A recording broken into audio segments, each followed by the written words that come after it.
কারিনার বয়স কত? মাত্র মাত্র 31 বছর। ওর কি মারা যাওয়ার সময় হয়েছে? হয় নাই। কিন্তু দেখেন ওই যে হাসির ছলে ওর মা বলতেছে ও ঘুমায় 6টা বাজে, ও ওঠে মানে সারাদিন ঘুমায়, বলছে না? এখন এই যে ওই ফুচকা খায়, উল্টাপাল্টা খায়, এগুলো মলের জীবাণু। তা ফুচকা খায় না কেডা? সবাই খায়, এবং আস্তে আস্তে সব মরবে, সব কটা।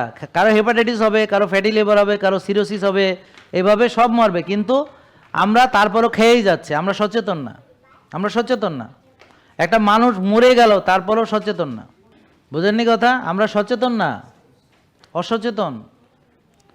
তাইলে দেখেন আমরা মাইন্ডফুল ইটিং করি না, আমরা জ্ঞানের ভিত্তিতে খাই না। আমাদের বাচ্চারা নষ্ট খায়, নোংরা খায়, আমরা নষ্ট খাই, নোংরা খাই। কিন্তু আমরা জ্ঞান ভিত্তিতে যদি খাইতাম তাহলে আমরা হালাল এবং তৈব খাইতাম। জেকে লাইফস্টাইল লিমিটেড, ওষুধ মুক্ত সুস্থ জীবন।